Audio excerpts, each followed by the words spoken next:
Selamat datang di Beetle Channel, semoga kita bahagia. Jangan lupa subscribe, like, komen dan share agar channel ini semakin berkembang. Terima kasih. Novel Gunho Ghost Story. Bab 9. Hah, ada apa? Real estate, perumahan. Berapa tingkat pertumbuhan ekonomi Tiongkok? Hampir 10% kan? Itu 30% selama 3 tahun. Pasar real estate dan pertumbuhan ekonomi suatu negara sangat erat hubungannya. Jika booming perumahan terjadi di samping pertumbuhan ekonomi, maka harga real estate juga akan meningkat secara signifikan.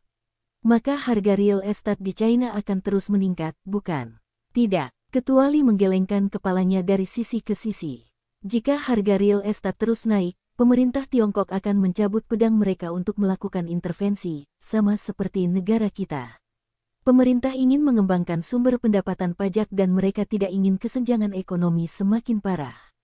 Pasar real estate Tiongkok sedang mengalami masa keemasan saat ini. Anda mungkin tidak mendapatkan jackpot di sana, tetapi hal itu akan menutupi pertumbuhan ekonomi. Anda ingin memperhatikan pasar. Gunho hampir berkata, saya tidak punya uang untuk berinvestasi di pasar real estate. Kecuali sepertinya dia tahu segalanya. Jika Gunho berkata demikian, pimpinan Li mungkin akan menjawabnya, Anda menghasilkan uang saat bekerja di bidang akuntansi dengan menggunakan dana perusahaan secara tidak tepat. Gunho takut mendengarnya darinya. Haha, saya akan mengingatnya. Terima kasih telah menceritakan kisah Anda kepada saya, Tuan. Aku mau makan. Kecuali menarik ikannya. Matahari akan terbenam. Pimpinan Li dan manajer Gueon berangkat ke rumah. Gunho dan Jong Suk meletakkan tikar piknik di atas rumput dan mulai minum. Jong Suk berkata sambil menuangkan soju ke dalam cangkir kertasnya, kadang-kadang saya tidak mengerti kecuali. Dia tahu bahwa kita berdua tidak punya uang. Mengapa dia terus mengatakan kita perlu memperhatikan pasar real estate? Haha, ya, aneh. Saat Gunho menanggapi Sukho, dia berbicara pada dirinya sendiri sambil menuangkan soju ke dalam cangkir kertasnya. Wow. Kecuali adalah sesuatu. Dia tahu segalanya, maksudku segalanya. Dia berada pada level yang sangat berbeda. Gunho pergi ke Bandara Internasional Gimpo dan bertemu dengan paman pemilik restoran yang berkepala gundul. Aku sudah memesan hotel untukmu. Oh, hotelnya di China. Mahal kan? Ini hotel bintang 3. Harganya hampir sama dengan motel di Korea. Oke, terima kasih. Oh. Dan saya yakin saya tidak memberitahu Anda nama saya. Saya Hyol Byeon. Saya sudah lama bekerja di L Group sebelum saya pensiun 3 tahun lalu. Oh, benarkah? Bagaimana kamu memulai restoran di Tiongkok? Lokasi kantor cabang terakhir grup L tempat saya bekerja adalah di Shanghai. Setelah pensiun, saya memulai bisnis saya sendiri dan kemudian saya menghabiskan sebagian besar uang pensiun saya karena semacam penipuan. Saya mendapat 50 juta won, jadi saya membeli restoran di kota Hangzhou itu bersamanya. Oh begitu, aku pernah mendengar bahwa kamu juga pernah bekerja di sebuah perusahaan. Benar, tapi tidak lama. Aku dulu bekerja di perusahaan perakitan elektronik di Asan. Oh, jadi kamu bukan seorang pebisnis. Tidak, restoran di Noirangjin adalah pengalaman bisnis pertamaku. Kamu dapat berbicara denganku dengan cara yang lebih informal, kamu jauh lebih tua dariku. Baiklah jika kamu belum menukarkan uangmu, kamu bisa melakukannya di sini. Menurutmu berapa banyak yang harus aku tukarkan? 200.000 minus 300.000 won seharusnya bagus. Terserah Anda. Nilai tukar hari ini ditampilkan di papan elektronik di sana. Gunho menukar 300.000 won dengan yuan Tiongkok. Nilai tukar won Korea ke yuan Tiongkok saat itu adalah 120. 1. Gunho menerima 2.500 yuan. Gunho naik pesawat ke Tiongkok. Segalanya tampak luar biasa baginya. Wow, saya setuju. Saya kira saya mencapai tingkat kesuksesan tertentu dalam hidup saya. Meskipun saya kehilangan 20 juta won di Noryangjin. Pesawat lepas landas dan Gunho tidak bisa mengalihkan pandangannya dari luar jendela meskipun yang bisa dilihatnya hanyalah awan, dan itu tampak seperti permen kapas. Gunho memandang Hyol Byun di kursi berikutnya dan dia tertidur, dia pasti sangat lelah. Pesawat yang ditumpangi Gunho mendarat di Bandara Internasional Hongqiao di Shanghai, Cina. Gunho menjadi sibuk melihat sekeliling seperti bangunan dan tanda-tanda bisnis begitu dia keluar dari dataran. Apakah ini pertama kalinya kamu ke Tiongkok? Hah, oh ya, ini pertama kalinya bagiku. Bandara ini merupakan bandara lama seperti Bandara Internasional Gimpo di negara kita. Ada bandara baru di Pudong, sama seperti Bandara Internasional Incheon di Korea. Oleh karena itu, penerbangan dari Incheon mendarat di Pudong, dan penerbangan dari Gimpo mendarat di Hongkyo. Oh begitu, karena bandara ini sudah lama ada, Anda bisa menemukan restoran Korea dan konsulat Korea di kawasan ini. Kantor cabang banyak bank Korea seperti Industrial Bank of Korea dan Kookmin Bank untuk Shanghai juga berlokasi di sini.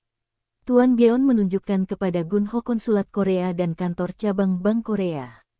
Saya memilih rute penerbangan ke lokasi ini untuk perjalanan kami karena Anda mungkin akan sering menggunakan bandara ini di masa mendatang.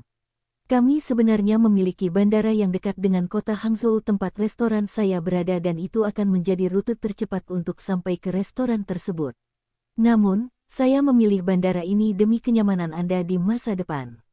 Gunho tidak terlalu memperhatikan apa yang dikatakan Tuan Geon. Dia terlalu sibuk memandangi orang-orang di jalan dan bangunan-bangunan di sekitar. Kita bisa naik bus ekspres ke sini ke kota Hangzhou. Perjalanannya sekitar 2 jam. Tuan Geon membawa Gunho ke terminal bus ekspres. Terminalnya terlihat mirip dengan yang ada di provinsi di Korea. Kota Hangzhou seperti ibu kota negara. Anda bisa menganggapnya sebagai kota tempat pemerintahan provinsi berada. Bisa jadi kota Daegu atau kota Gwangju di Korea. Bus ekspres terlihat sama dengan yang ada di Korea. Setelah melewati ladang bunga canola yang luas, mereka sampai di kota Hangzhou. Saat itu sudah setelah matahari terbenam. Hangzhou adalah kota besar seperti Shanghai. Gunho dan Tuan Geon naik taksi setelah turun dari bus. Tuan Geon fasih berbahasa Mandarin. Dia mengatakan sesuatu kepada sopir taksi, dan sopir itu menganggukkan kepalanya. Aku bilang padanya kita ingin pergi ke Mando Hotel yang terletak di Jalan Haebang. Restoranku terletak di lantai 8 di gedung yang sama, lantai 8. Gunho mengerutkan kening begitu dia mendengar lantai 8. Gunho mengira lantai pertama adalah lokasi yang lebih baik untuk lalu lintas pejalan kaki yang tinggi. Bisakah mereka mendapatkan pelanggan di lantai 8, pikir Gunho. Tuan Geon menjelaskan ketika dia merasakan kekecewaan Gunho tentang lokasi restoran tersebut. Restoran ini memiliki pemandangan yang sangat indah dari lantai 8. Selain itu, ini adalah salah satu dari sedikit restoran Korea di kota Hangzhou, jadi kami mendapatkan banyak pelanggan meskipun berada di lantai 8 termasuk pelanggan turis dalam kelompok sesekali. Gunho berpikir kelompok turis harus menjadi pelanggan yang baik untuk sebuah restoran. Namun, fakta bahwa dia tidak bisa berbahasa Mandarin mengganggunya. Dia harus bergantung pada Tuan Geon untuk segala hal. Mereka tiba di Hotel Mando. Itu bukan hotel besar tapi tampak nyaman. Gunho telah melihat hotel lain dari perjalanan taksi mereka dalam perjalanan ke sini, semuanya besar, tidak seperti Hotel Mando ini. Gunho dan Tuan Geon naik ke lantai 8 dengan lift. Ada papan nama berdiri bertuliskan, Restoran Korea, yang ditulis dalam bahasa Cina di dalam lift. Saat Gunho dan Tuan Geon masuk ke dalam restoran, staf restoran menyambut mereka tanpa membungkuk. Tidak ada yang sedikit pun menundukkan kepala untuk menyambut mereka. Mereka semua mengatakan sesuatu dalam bahasa Mandarin, yang Gunho sama sekali tidak mengerti. Gunho melihat sekeliling dan dia kagum. Restorannya sangat besar dan bersih mungkin karena letaknya satu gedung dengan hotel. Bahkan lantainya pun berkarpet. Gunho sulit mempercayai restoran besar dan bersih ini hanya seharga 50 juta won. Dia kemudian menyadari ketika hendak meninggalkan restoran bahwa dia tidak akan mendapatkan apapun karena tidak diperlukan uang jaminan. Itu berarti saya harus mendapat untung dan menabung keuntungan itu selama saya menjalankan restoran. Kalau saya melihatnya seperti itu, 50 juta won tidaklah murah. Restoran itu memiliki sekitar 20 meja, dan hanya 2 yang terisi saat itu. Tuan Geon meminta Gunho untuk duduk dan menunggunya di bagian belakang restoran. Tuan Geon mulai berbicara dengan staf. Sepertinya staf restoran melaporkan hal-hal yang terjadi selama ketidakhadiran Tuan Geon. Setelah beberapa saat, Tuan Geon datang ke Gunho bersama seorang wanita yang tampak berusia pertengahan 20-an. Dia adalah salah satu staf kami, dia juga melakukan interpretasi. Saya Mae Hyang Kim. Dia berbicara dalam bahasa Korea. Dia mengulurkan tangannya untuk berjabat tangan sambil tersenyum. Dia tampak seperti orang Korea yang tinggal di Tiongkok. Saya Gun Ho Go. Tuan Byeon lalu berkata saat Gun Ho dan Mae Hyang berjabat tangan, kami memiliki total 8 staf di sini. Nona Mae Hyang Kim adalah staf pelayan kami, dan dia juga melakukan penerjemahan. Saya tidak sering memintanya untuk menerjemahkan, tetapi jika Anda mengambil alih restoran ini, Anda mungkin akan membutuhkannya cukup sering untuk menerjemahkan. Dia adalah penerjemah yang sangat baik. Gun Ho menatap Mae Hyang lagi. Apakah kamu orang Cina Korea? Itu benar. Mae Hyang menanggapinya dengan senyuman di wajah bulatnya. Dia memiliki gaya yang agak ketinggalan zaman tapi dia manis. Siapa kasirnya? Pak Byeon, apakah Anda yang menangani uang? Tidak, kami memiliki seorang wanita lokal dari sini di kota Hangzhou. Apakah Anda melihat wanita di sana yang menerima pembayaran dari seorang pelanggan? Oh begitu, aku sudah memesan kamarmu di hotel ini demi kenyamananmu. Kamarmu ada di lantai bawah, nomor 706. Ini kunci kamarnya. Aku sudah bicara dengan manajer hotel untuk memberimu potongan harga untuk kamarmu. Haha, aku menghargainya. Mengapa kamu tidak mengemas barang bawaanmu di kamar dan berganti pakaian sebelum makan malam? Aku akan menemuimu di lobi setelah 1 jam. Ayo makan malam di restoran Cina di seberang jalan. Kedengarannya bagus. Hotel ini kecil tetapi memiliki semua yang diperlukan. Ruangan itu sebagus sebuah motel yang baru dibangun di sebuah provinsi di Korea. Gun Ho mandi dan keluar dari kamar mandi. Oh, TV ada di sini. Gun Ho menyalakan TV.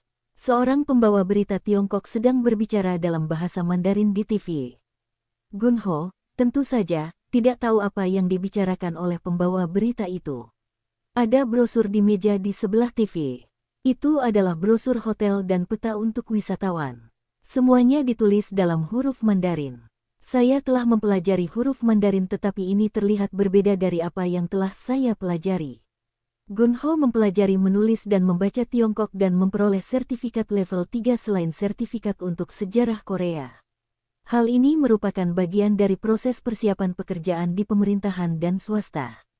Jadi dia seharusnya bisa membaca huruf Mandarin, tapi dia hanya bisa mengenali beberapa huruf dari brosur. Saya kira bagian ini menjelaskan tentang pintu keluar darurat, tapi yang bisa saya baca hanyalah kata keselamatan. Gun Ho berbaring di tempat tidur sambil berpikir.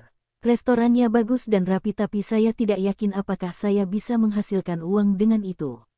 Saat itu, telepon mulai berdering.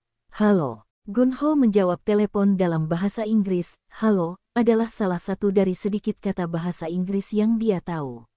Saya Hyol Byeon. Sudah hampir waktunya. Mari kita bertemu di lobi bawah. Tuan Byeon membawa Gun Ho ke restoran di seberang jalan. Ada 2 lampu besar seukuran meja yang tergantung di pintu masuk utama. Nama restorannya adalah Seo Ho Chancong. Wow, ini restoran yang sangat besar. Staf pelayan restoran berdiri di sisi pintu masuk seperti penjaga sebelum mereka membantu pelanggan mereka. Salah satu dari mereka membawakan buku menu untuk Gun Ho dan Tuan Byeon. Sementara Gun Ho tidak bisa membacanya, Tuan Byeon mulai memesan dengan mahir sambil menunjuk hidangan tertentu yang tercantum di buku menu. Berapa lama saya harus tinggal di Tiongkok agar bisa berbahasa Mandarin dengan lancar seperti Anda? Saya sama sekali tidak bisa berbahasa Mandarin dengan lancar. Saya sudah berada di sini selama 7 tahun, tetapi Anda akan belajar dengan sangat cepat sejak Anda masih muda. Anda sangat rendah hati, Tuan Byeon. Anda telah menghabiskan 7 tahun di Tiongkok. Itu luar biasa. Aku tidak hanya mengatakannya, tapi kamu mungkin akan bisa berbicara bahasa Mandarin dalam waktu 2 tahun. Mari kita minum alkohol Tiongkok, Baijinwo, anggur Kaoliang. Aku akan berbicara lebih banyak denganmu tentang restoranku selagi kita makan. Hidangan yang dipesan Pak Byeon mulai keluar. Meja Gun Ho dengan cepat dipenuhi dengan segala macam makanan lezat, daging babi goreng, ikan goreng, sayuran berbumbu, makanan kukus, dan lain-lain. Semua hidangan ini hanya berharga 30.000 won, dan kamu bisa mendapatkan perut babi untuk 2 orang di restoran Korea milikku. Hidangan ini adalah hal biasa di sini, makanan sehari-hari orang Tionghoa. Sebaliknya, makanan Korea yang kami sajikan di restoranku adalah makanan spesial untuk mereka.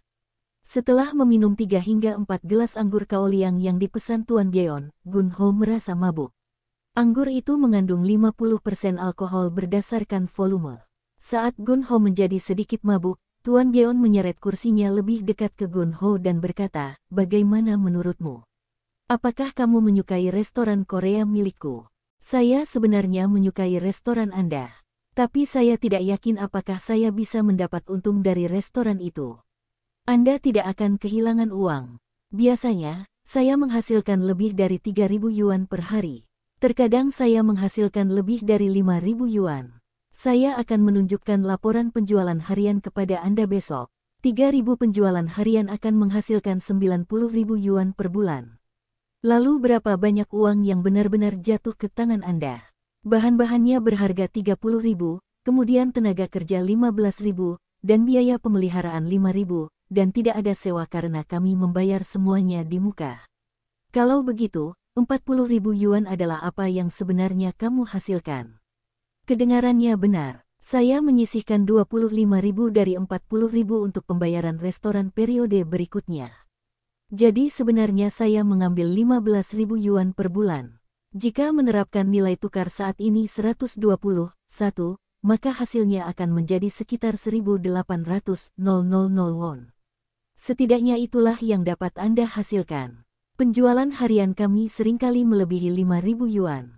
Jadi Anda dapat berasumsi bahwa keuntungan bulanannya adalah 3.000 won per bulan. Gunho masih mengira keuntungan maksimal yang bisa didapatnya dari restoran ini adalah 2 juta won per bulan. 2 juta won per bulan tidak akan cukup bagi Tuan Byeon mengingat situasi pribadinya, dia harus memiliki keluarga untuk dinafkahi. "Berapa banyak anggota keluarga yang kamu miliki jika kamu tidak keberatan?" aku bertanya. "Saya punya 2 anak, salah satunya sedang belajar di Amerika, itu pasti mahal." Wah, sebenarnya itulah alasan utamaku kenapa aku ingin menjual restoran itu. Saat aku punya pekerjaan kantoran sebagai manajer, aku biasa mendapat penghasilan 7 juta won per bulan. Setelah menghabiskan 4 juta untuk biaya hidup, aku masih bisa menghemat sedikit uang untuk masa depan. Namun, dengan pendapatan 2 juta dari restoran ini, saya bahkan tidak bisa membayangkan menabung. Saya berencana mencoba bisnis baru setelah kembali ke Korea. Apa yang ingin kamu lakukan di Korea? Memulai bisnis di Korea akan memakan biaya lebih banyak. Saya memiliki sebuah kondominium di kota Sadang di Seoul. Nilainya sekarang 600 juta won. Saya membeli kondominium itu dengan seluruh penghasilan karir saya. Saya rasa saya dapat meminjamkan sejumlah uang menggunakan kondominium itu dan ingin membuka restoran Jepang besar di Noryangjin dengan keponakanku. Gunho mengira 480 juta wonnya tidak akan memberinya sebuah kondominium di Seoul karena kondominium Tuan Byeon di kota Sadang bernilai 600 juta won. Tuan Byeon tiba-tiba meraih tangan Gunho. "Tuan Go, Anda bisa sukses dalam bisnis restoran ini. Anda masih muda. Saya tidak yakin bagaimana saya bisa mendapat untung di sini. Anda bisa memulai dengan menargetkan agen perjalanan sehingga mereka bisa mendatangkan wisatawan ke restoran. Para staf di agen perjalanan tersebut kira-kira seumuran dengan Anda dan Anda dapat dengan mudah dekat dengan mereka.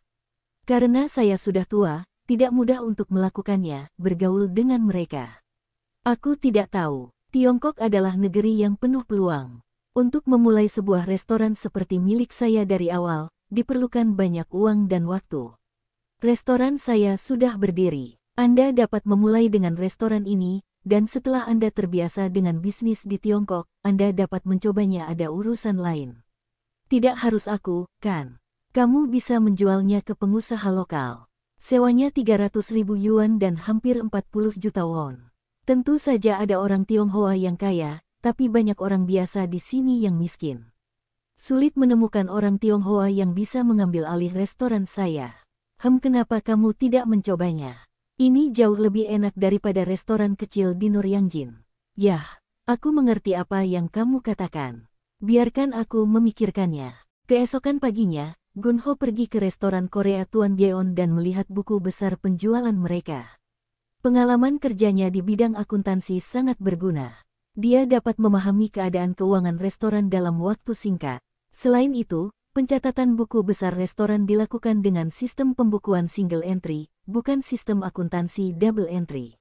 Anda hanya mencantumkan pendapatan dan pengeluaran. Anda melakukan pekerjaan dengan sangat baik.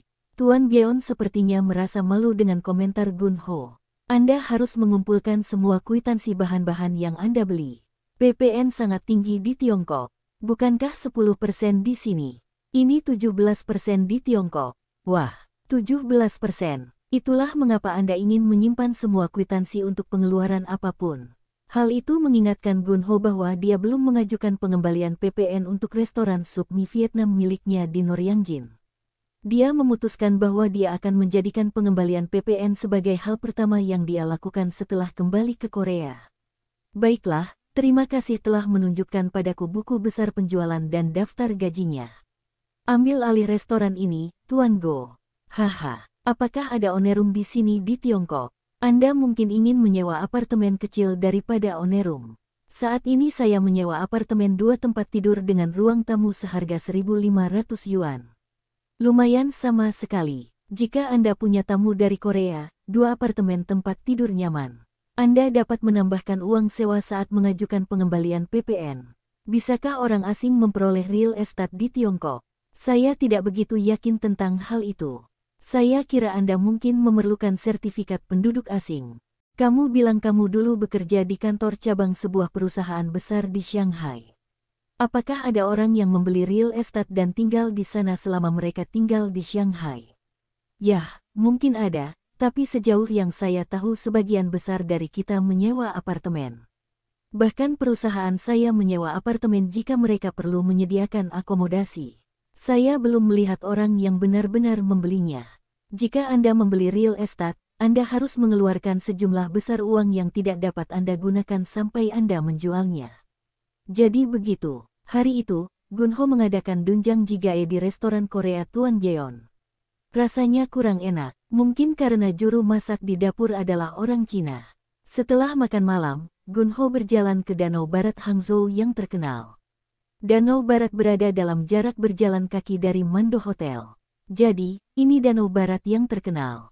Gun-ho menyipitkan mata saat matahari terbenam bersinar di Danau Barat. Dia bisa melihat bank yang dibangun oleh Susi. Ini sangat indah. Saya kira saya bisa menjalani kehidupan yang benar-benar sejahtera di sini dibandingkan dengan kehidupan di Noryangjin yang sibuk.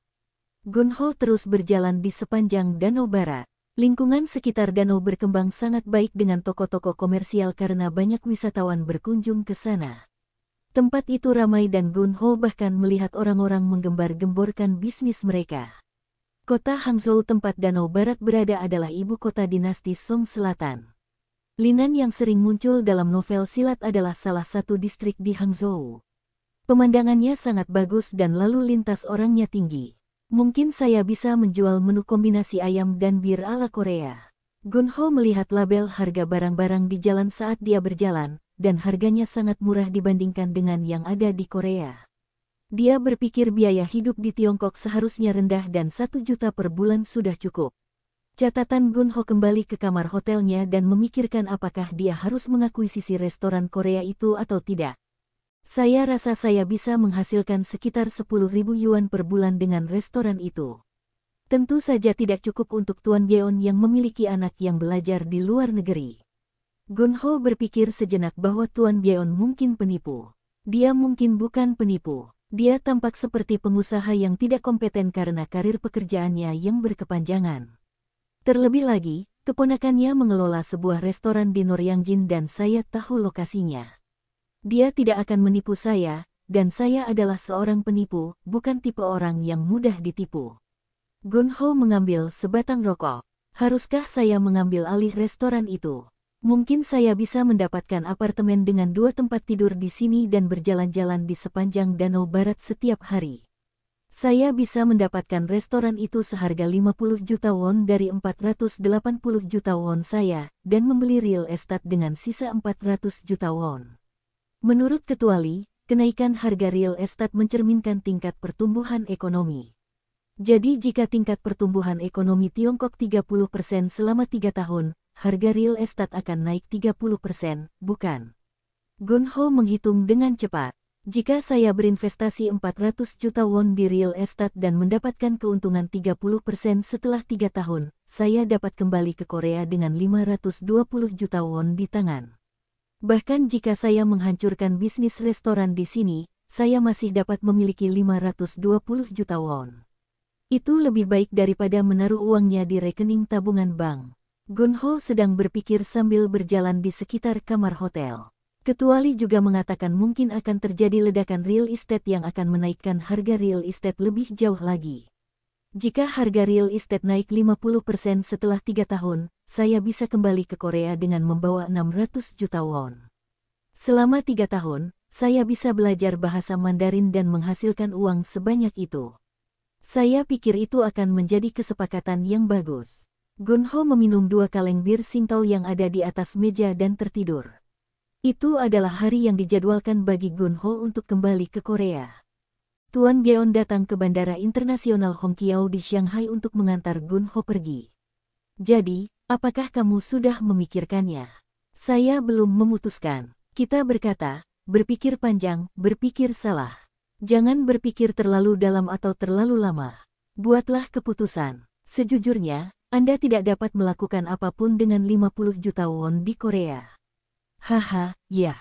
Mengapa kita tidak membuat kontrak sementara? Anda dapat memberi saya sejumlah kecil uang sebagai uang yang sungguh-sungguh. Kontrak sementara, ayo buat kontrak saja. Hah, apa kamu baru saja bilang ingin membuat kontrak? Tuan Byeon tertegun. Dia tidak mengharapkan ini karena Gunho hanya berpikir tanpa memberinya reaksi yang jelas terhadap kesepakatan restoran itu. Apakah kamu membawa kontraknya? Ya, saya lakukan. Tuan Byeon mengeluarkan kontrak dari amplopnya yang sepertinya dia bawa kemana-mana dan selalu. Wow, keputusannya datang dengan lambat tapi begitu keputusan dibuat, semuanya berjalan sangat cepat. Gunho dan Tuan Byeon membuat kontrak di ruang tunggu Bandara Internasional Hongqiao. Nama penjualnya adalah Hyol Byeon, CEO Mando Food Co. Ltd. Benar. Sulit untuk langsung menjalankan restoran sebagai orang asing, jadi aku membentuk perusahaan dengan orang Tionghoa hanya untuk membuatnya terlihat seperti restoran tersebut dijalankan oleh perusahaan yang sebagian dimiliki oleh orang Tionghoa. Di atas kertas, saya memiliki 90% dan orang Tiongkok memiliki 10%, tapi itu hanya untuk kertas. Oh begitu, bagaimana dengan uang yang sungguh-sungguh? Kamu bilang ada kookmin bank di sini di Hongqiao, kan? Aku akan membawakan uangnya. Tuan Byeon tampak puas. Menurut kontrak, Gunho seharusnya melunasi sisa harga jual 10 hari kemudian. Kontraknya ditulis dalam bahasa Mandarin. Setelah Anda kembali ke Korea, mintalah terjemahannya dan disahkan oleh notaris, lalu bawa ke bank. Anda akan memerlukan kontrak terjemahan itu saat mengirimi saya uang. Anda dapat menggunakan hingga $10.000 tanpa melaporkan apapun untuk perjalanan. Tetapi jika Anda harus mengirim lebih dari $10.000 ke luar negeri, Anda perlu mengajukan laporan. Saya mengerti. Oh, ambil yang ini juga. Kamu mungkin membutuhkannya. Apa ini? Itu adalah salinan izin usaha. Anda memerlukan ini untuk membuat sertifikat penduduk asing juga. Oh begitu. Saya bisa menerima uangnya di Korea, tapi lebih baik Anda mengirim saya ke China dengan semua dokumen ini. Ini akan membuktikan bahwa Anda memperoleh bisnis di China dan Anda akan membutuhkannya ketika Anda harus mengirim uang dari China ke Korea, demikian juga. Aku mengerti. Baiklah, terima kasih. Gunho memasukkan salinan izin usaha restoran ke dalam tasnya. Begitu dia kembali ke Korea, Gunho memberitahu pemiliknya bahwa dia akan mengosongkan kamarnya. Dia tidak membutuhkan tempat untuk tinggal di Korea lagi. Dia memiliki perjanjian jual beli restoran dan izin usaha penjual yang ditulis dalam bahasa Mandarin yang diterjemahkan ke dalam bahasa Korea dan diaktakan. Dia akan membutuhkannya ketika dia harus mengirim uang ke Tiongkok. Ayo pergi ke Incheon untuk menemui orang tuaku. Sudah lama tidak bertemu. Aku tidak akan bisa sering bertemu mereka setelah aku pindah ke Tiongkok. Gunho naik kereta bawah tanah jalur 1 dan turun di stasiun Incheon Juan. Sebelum pulang, dia mampir ke pasar dan membeli tulang kaki sapi dari toko daging. Saya ingin mendapatkan sesuatu yang lebih. Ada apotek. Ayah dan ibuku menyukai bacus, ayo beli 2 kotak. Karena dia sudah memberitahu pemilik rumah untuk mengosongkan kamar, mungkin ada seseorang yang memasuki kamarnya untuk melihat sementara dia tidak ada, jadi Gun-ho membawa semua surat penting ke dalam tas travelnya. Itu berat, dengan menambahkan tulang kaki sapi dan 2 kotak bacus, menjadi lebih berat. Saya bisa menitipkan tas itu ke rumah orang tua ketika saya berangkat ke Tiongkok. Gun-ho terus berjalan sambil melewati sekolah dasar Juan North dan sebuah gereja, dan itu melelahkan. Rumah saya sangat jauh dari stasiun. Jika saya menghasilkan uang, saya akan memindahkan orang tua saya ke tempat yang lebih dekat dengan stasiun. Ini terlalu melelahkan. Ayah Gun-ho pernah bekerja di lini produksi untuk sebuah perusahaan di kompleks industri Juan ketika dia masih muda. Setelah pensiun, ia membuka restoran makanan ringan kecil-kecilan. Ketika tidak berjalan dengan baik, dia mengambil pekerjaan di sebuah perusahaan subkontraktor sebagai pekerja manual. Dia kemudian mengalami cedera pinggang di tempat kerja saat pekerjaan drainase bawah tanah, sehingga dia tidak dapat bekerja lagi dan tidak dapat menghasilkan uang lagi. Hal itu mengakibatkan kesulitan keuangan dalam keluarga. Ayah saya pernah pingsan karena serangan jantung. Keadaannya lebih baik sekarang. Syukurlah. Gun-ho berjalan ke lantai 3 sebuah townhouse dengan tasnya yang berat karena tidak ada lift. Dia mengetuk pintu begitu dia tiba di rumahnya. Siapa ini? Itu adalah ibunya. Bu, ini aku. Pintu depan terbuka lebar. Ibu Gun-ho tampak senang melihatnya. Putraku ada di sini. Ada apa semua ini? Gun-ho bisa mencium bau doenjang jjigae. Sepertinya mereka akan makan malam. Gun-ho ada di sini. Ayah Gun-ho keluar dengan piyamanya. Dia terlihat lebih baik daripada terakhir kali Gun-ho melihatnya. Kami akan makan malam. Ayo makan bersama. Baunya enak sekali. Ini dia. Apa ini? Tulang kaki sapi. Kamu tidak perlu membawa tulang-tulang mahal ini. Oh, kamu membelikan kami bacus juga. Kamu pasti lelah membawa semua barang berat ini. Saat ibunya mengambil apa yang dibawakan Gun-ho, dia tersenyum. Doenjang jjigae milik ibu benar-benar enak. Senang sekali memiliki makanan buatan sendiri.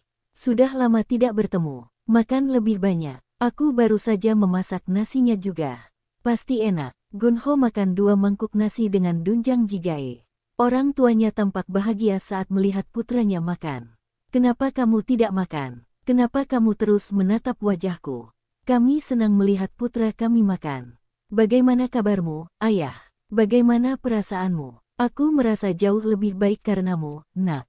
Aku pasti sudah mati jika kamu tidak mengirimiku uang untuk operasiku. Jangan katakan itu. Ayahmu menerima pensiun hari tua sebesar 200.000 won setiap bulan, dan dia pergi ke distrik Jongno Tigaga setiap hari. Jongno Tigaga, untuk apa? Ada taman tap gol di mana orang-orang tua berkumpul sepanjang waktu. Gun-ho terkekeh saat makan malam. Ngomong-ngomong, tas travel apa itu? Pakaian dan bukuku. Aku akan meninggalkannya di sini. Aku akan ke China. Cina. Ibu dan ayah Gun-ho memandang Gun-ho dengan heran. Gun-ho kembali ke kamar hotelnya dan memikirkan apakah dia harus mengakuisisi restoran Korea itu atau tidak. Saya rasa saya bisa menghasilkan sekitar 10.000 yuan per bulan dengan restoran itu. Tentu saja tidak cukup untuk Tuan Yeon yang memiliki anak yang belajar di luar negeri. Gun-ho berpikir sejenak bahwa Tuan Yeon mungkin penipu. Dia mungkin bukan penipu. Dia tampak seperti pengusaha yang tidak kompeten karena karir pekerjaannya yang berkepanjangan. Terlebih lagi, keponakannya mengelola sebuah restoran di Noryangjin dan saya tahu lokasinya. Dia tidak akan menipu saya, dan saya adalah seorang penipu, bukan tipe orang yang mudah ditipu. Gun-ho mengambil sebatang rokok. Haruskah saya mengambil alih restoran itu? Mungkin saya bisa mendapatkan apartemen dengan 2 tempat tidur di sini dan berjalan-jalan di sepanjang Danau Barat setiap hari. Saya bisa mendapatkan restoran itu seharga 50 juta won dari 480 juta won saya, dan membeli real estate dengan sisa 400 juta won. Menurut Ketua Lee, kenaikan harga real estate mencerminkan tingkat pertumbuhan ekonomi. Jadi jika tingkat pertumbuhan ekonomi Tiongkok 30% selama 3 tahun, harga real estate akan naik 30%, bukan? Gun-ho menghitung dengan cepat. Jika saya berinvestasi 400 juta won di real estate dan mendapatkan keuntungan 30% setelah 3 tahun, saya dapat kembali ke Korea dengan 520 juta won di tangan. Bahkan jika saya menghancurkan bisnis restoran di sini, saya masih dapat memiliki 520 juta won.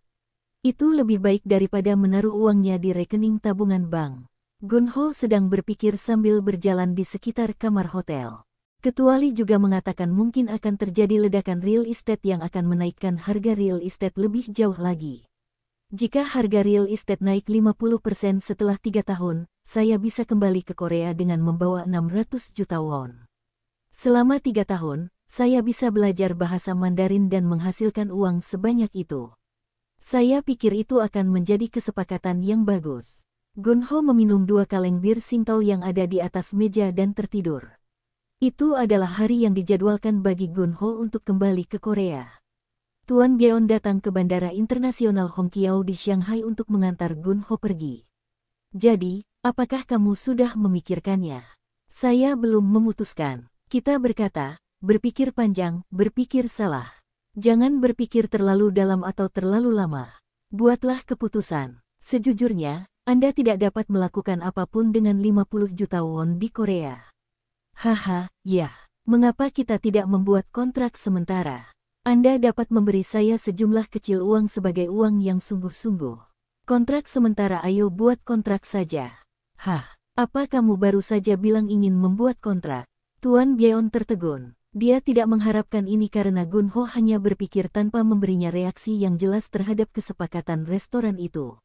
Apakah kamu membawa kontraknya? Ya, saya lakukan. Tuan Byeon mengeluarkan kontrak dari amplopnya yang sepertinya dia bawa kemana-mana dan selalu.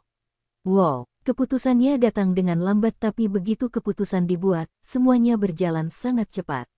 Gunho dan Tuan Byeon membuat kontrak di ruang tunggu Bandara Internasional Hongqiao. Nama penjualnya adalah Hyol Byeon, CEO Mando Food Co. Ltd. Benar, sulit untuk langsung menjalankan restoran sebagai orang asing. Jadi aku membentuk perusahaan dengan orang Tionghoa hanya untuk membuatnya terlihat seperti restoran tersebut dijalankan oleh perusahaan yang sebagian dimiliki oleh orang Tionghoa. Di atas kertas, saya memiliki 90% dan orang Tiongkok memiliki 10%, tapi itu hanya untuk kertas. Oh begitu, bagaimana dengan uang yang sungguh-sungguh? Kamu bilang ada kookmin bank di sini di Hongqiao, kan? Aku akan membawakan uangnya. Tuan Byeon tampak puas. Menurut kontrak, Gunho seharusnya melunasi sisa harga jual 10 hari kemudian. Kontraknya ditulis dalam bahasa Mandarin. Setelah Anda kembali ke Korea, mintalah terjemahannya dan disahkan oleh notaris, lalu bawa ke bank. Anda memerlukan kontrak terjemahan itu saat mengirimi saya uang. Anda dapat menggunakan hingga 10.000 dolar tanpa melaporkan apapun untuk perjalanan. Tetapi jika Anda harus mengirim lebih dari 10.000 dolar ke luar negeri, Anda perlu mengajukan laporan. Saya mengerti. Oh, ambil yang ini juga. Kamu mungkin membutuhkannya. Apa ini? Itu adalah salinan izin usaha. Anda memerlukan ini untuk membuat sertifikat penduduk asing juga. Oh begitu. Saya bisa menerima uangnya di Korea, tapi lebih baik Anda mengirim saya ke China dengan semua dokumen ini. Ini akan membuktikan bahwa Anda memperoleh bisnis di China dan Anda akan membutuhkannya ketika Anda harus mengirim uang dari China ke Korea, demikian juga. Aku mengerti. Baiklah, terima kasih. Gunho memasukkan salinan izin usaha restoran ke dalam tasnya. Begitu dia kembali ke Korea, Gunho memberitahu pemiliknya bahwa dia akan mengosongkan kamarnya. Dia tidak membutuhkan tempat untuk tinggal di Korea lagi. Dia memiliki perjanjian jual beli restoran dan izin usaha penjual yang ditulis dalam bahasa Mandarin yang diterjemahkan ke dalam bahasa Korea dan diaktakan. Dia akan membutuhkannya ketika dia harus mengirim uang ke Tiongkok. Ayo pergi ke Incheon untuk menemui orang tuaku. Sudah lama tidak bertemu. Aku tidak akan bisa sering bertemu mereka setelah aku pindah ke Tiongkok. Gunho naik kereta bawah tanah jalur 1 dan turun di stasiun Incheon Juan. Sebelum pulang, dia mampir ke pasar dan membeli tulang kaki sapi dari toko daging. Saya ingin mendapatkan sesuatu yang lebih. Ada apotek. Ayah dan ibuku menyukai bacus, ayo beli 2 kotak. Karena dia sudah memberitahu pemilik rumah untuk mengosongkan kamar, mungkin ada seseorang yang memasuki kamarnya untuk melihat sementara dia tidak ada, jadi Gunho membawa semua surat penting ke dalam tas travelnya. Itu berat, dengan menambahkan tulang kaki sapi dan 2 kotak bacus, menjadi lebih berat. Saya bisa menitipkan tas itu ke rumah orang tua ketika saya berangkat ke Tiongkok. Gunho terus berjalan sambil melewati sekolah dasar Juan North dan sebuah gereja, dan itu melelahkan. Rumah saya sangat jauh dari stasiun. Jika saya menghasilkan uang, saya akan memindahkan orang tua saya ke tempat yang lebih dekat dengan stasiun. Ini terlalu melelahkan. Ayah Gunho pernah bekerja di lini produksi untuk sebuah perusahaan di kompleks industri Juan ketika dia masih muda. Setelah pensiun, ia membuka restoran makanan ringan kecil-kecilan. Ketika tidak berjalan dengan baik, dia mengambil pekerjaan di sebuah perusahaan subkontraktor sebagai pekerja manual. Dia kemudian mengalami cedera pinggang di tempat kerja saat pekerjaan drainase bawah tanah, sehingga dia tidak dapat bekerja lagi dan tidak dapat menghasilkan uang lagi. Hal itu mengakibatkan kesulitan keuangan dalam keluarga. Ayah saya pernah pingsan karena serangan jantung. Keadaannya lebih baik sekarang. Syukurlah. Gunho berjalan ke lantai 3 sebuah townhouse dengan tasnya yang berat karena tidak ada lift. Dia mengetuk pintu begitu dia tiba di rumahnya. Siapa ini? Itu adalah ibunya. Bu, ini aku. Pintu depan terbuka lebar. Ibu Gunho tampak senang melihatnya. Putraku ada di sini. Ada apa semua ini? Gunho bisa mencium bau doenjang jjigae. Sepertinya mereka akan makan malam. Gunho ada di sini. Ayah Gunho keluar dengan piyamanya. Dia terlihat lebih baik daripada terakhir kali Gunho melihatnya. Kami akan makan malam. Ayo makan bersama. Baunya enak sekali. Ini dia. Apa ini? Tulang kaki sapi. Kamu tidak perlu membawa tulang-tulang mahal ini. Oh, kamu membelikan kami bacus juga. Kamu pasti lelah membawa semua barang berat ini. Saat ibunya mengambil apa yang dibawakan Gunho, dia tersenyum. Doenjang jjigae milik ibu benar-benar enak. Senang sekali memiliki makanan buatan sendiri. Sudah lama tidak bertemu. Makan lebih banyak. Aku baru saja memasak nasinya juga. Pasti enak. Gunho makan 2 mangkuk nasi dengan doenjang jjigae. Orang tuanya tampak bahagia saat melihat putranya makan. Kenapa kamu tidak makan? Kenapa kamu terus menatap wajahku? Kami senang melihat putra kami makan. Bagaimana kabarmu, ayah? Bagaimana perasaanmu? Aku merasa jauh lebih baik karenamu, nak. Aku pasti sudah mati jika kamu tidak mengirimiku uang untuk operasiku. Jangan katakan itu. Ayahmu menerima pensiun hari tua sebesar 200.000 won setiap bulan, dan dia pergi ke distrik Jongno Tigaga setiap hari. Jongno Tigaga, untuk apa? Ada taman tap gol di mana orang-orang tua berkumpul sepanjang waktu. Gunho terkekeh saat makan malam. Ngomong-ngomong, tas travel apa itu? Pakaian dan bukuku. Aku akan meninggalkannya di sini. Aku akan ke China. Cina. Ibu dan ayah Gunho memandang Gunho dengan heran. Hari ini, Gunho berangkat ke Cina. Kurasa aku sudah melakukan apa yang harus kulakukan sebelum meninggalkan Korea. Ayo pergi ke Tiongkok dan bermimpi besar. Gunho melakukan panggilan ke Jong Suk sebelum dia mengaktifkan roaming data internasional di ponselnya. Jong Suk, kurasa aku tidak akan bisa melihatmu untuk sementara waktu. Jangan khawatir tentang itu. Setelah Anda menetap di Tiongkok, saya akan datang dan mengunjungi Anda di sana selama liburan saya. Jika Anda kebetulan melihat Ketua Li di lokasi pemancingan, katakan padanya bahwa saya di China. Saya tahu kami telah berbicara dengannya beberapa kali, tetapi saya tidak berpikir orang kaya seperti dia tidak akan tertarik pada orang seperti kami. Tapi, ya, saya akan memberitahu dia. Gunho memeriksa nomor telepon yang tersimpan di ponselnya sambil duduk di ruang tunggu bandara. Sial, saya tidak punya orang lain untuk menelepon sebelum saya meninggalkan negara ini. Apakah saya bukan orang sosial? Saya tidak punya siapa-siapa untuk dihubungi kecuali orang tua saya dan Jong Suk. Saya memiliki jaringan sosial yang sangat kecil. Ketika saya menikah, saya tidak akan memiliki siapapun untuk datang ke pernikahan saya kecuali orang tua saya dan Jong Suk. Gunho merasa tertekan tentang dirinya sendiri. Dia punya waktu luang sebelum waktu boarding dan dia memutuskan untuk berjalan-jalan di sekitar bandara. Ruang santai. Ini terlihat nyaman. Apa aku harus tinggal di sini? Seorang staf wanita dengan label nama di dadanya menghalanginya. Ini adalah ruang VIP. VIP, bagaimana cara menjadi VIP di sini? Anda harus memiliki tiket penerbangan kelas 1. Orang miskin didiskriminasi bahkan di sini, sial.